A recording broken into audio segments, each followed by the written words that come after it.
Do you tend to downplay your feelings? Ignore them completely? Or perhaps you put other people's feelings above your own and rarely speak up when your feelings are hurt. If this sounds like you, it's likely you aren't paying much attention to what your heart and soul are telling you. And that's a problem, because when we're not in touch with our inner self, we lose touch with what matters and why it matters.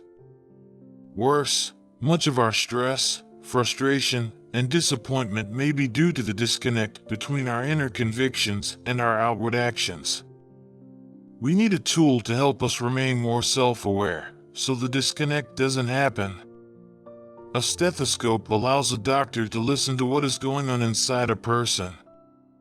Many ailments aren't visible from the outside. Thus, a stethoscope offers a simple means to discern the hidden truths of a body's health. Similarly, we need a metaphorical stethoscope to detect the hidden truths in our heart and soul. We can become so focused on paying attention to others and winning their approval that we forget to notice our own feelings and needs. When we lose touch with our inner self, we stray from the path leading to our best potential and instead wander slowly but steadily towards burnout and disillusionment. Who wants that? God gave us emotions for a reason. Feelings are signals our body gives us, like lights on a dashboard. They signal what is going on deep inside our souls. For example, anger signals that one or more of our expectations have not been met, and sadness signals that something needs to heal.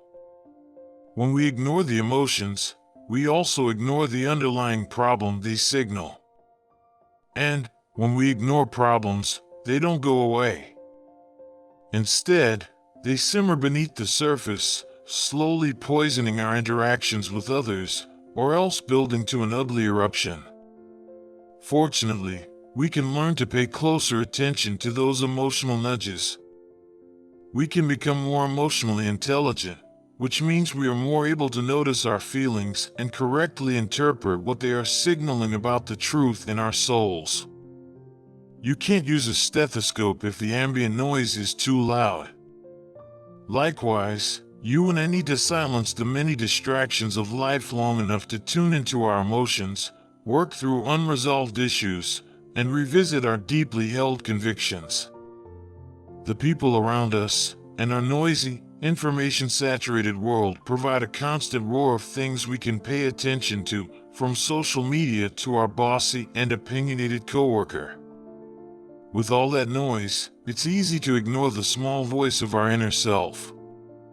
However, if we hope to remain healthy and thriving, we must create times of silence so we can use our stethoscope and reconnect with our feelings. When you're out of practice with listening to your soul, it helps to dialogue with yourself. Journaling is an excellent way to dig into your inner truth, but if writing isn't your cup of tea, try talking out loud. Yes, I mean talking to yourself. Out loud. I know from personal experience that talking to yourself, either verbally or freehand on paper, is a powerful tool for clearing all the junk out of your head and digging deeper into things you've been ignoring. Begin with a simple question that will open the way for productive dialogue and understanding. Here are a few ideas. What moments of delight did I have this past week? What worries me most about the future? Why? What makes me feel most alive? Am I holding onto something I need to let go of? What am I angry about? Why does it matter to me? Knowing why it matters emboldens you to stand up for your position, say no to a request, or hold fast to your decision instead of giving way to your old people-pleasing habits. The more you understand and honor your inner self and the signals your emotions are sending you, the easier it will be to advocate for yourself instead of allowing others to bulldoze you into their agendas and preferences. Remember, you are the only one who can listen to the nudges of your heart and soul. You are responsible for using your emotional stethoscope to monitor your inner health and well-being.